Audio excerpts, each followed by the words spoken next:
So my name is Sonia Bassey and I'm a Director of Public Sector Transformation for Cheshire and Warrington. And my job entails developing innovative solutions to complex problems for people in communities.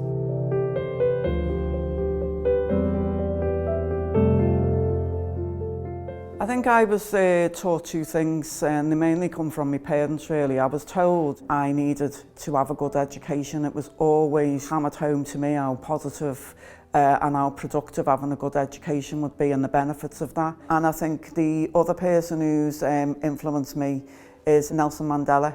So one of his most famous quotes is, "Education is the most powerful weapon you can use to change the world," and it really is.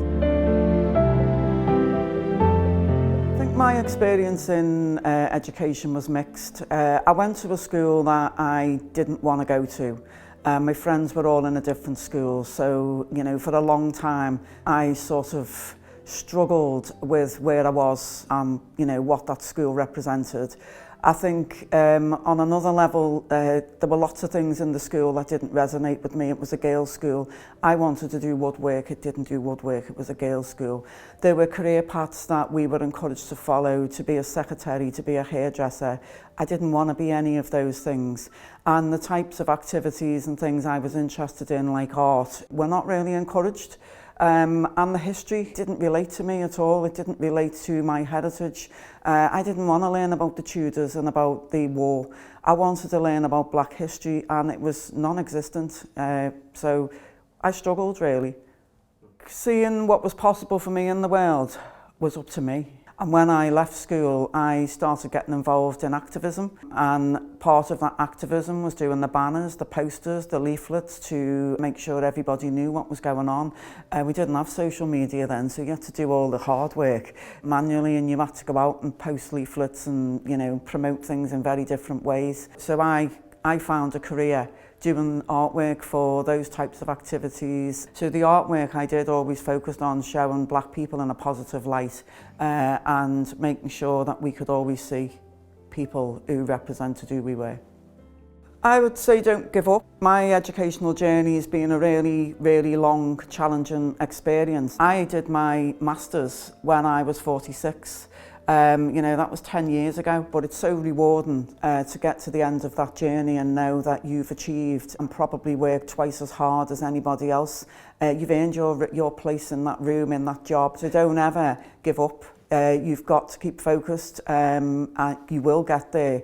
And I think you will be so rewarded when you do get there because it's all your own doing.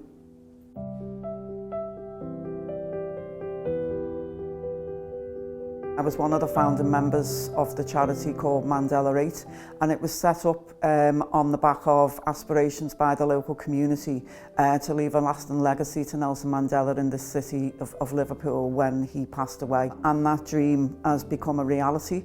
We are going to have an outdoor classroom in a park which will be connected to the mainland by the bridge. The park's going to be Prince's Park, and the idea of that outdoor classroom is to teach children how to love each other for the differences, not hate each other.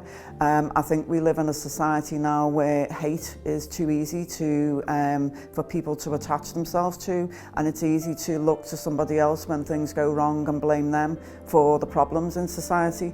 And I think we all have a responsibility to learn more about each other, to try and understand each other more. And we run a programme called My 67 Minutes, and that programme is designed to ask people to do acts of kindness for a neighbour or someone in their community or people that they know, to try and get to understand more about them and show how much can be achieved if we act in a more kind, humanitarian way. So the thing I love most about what I do is the community work that I do, the voluntary work. It gives me so much satisfaction to help other people and empower other people to do things for themselves.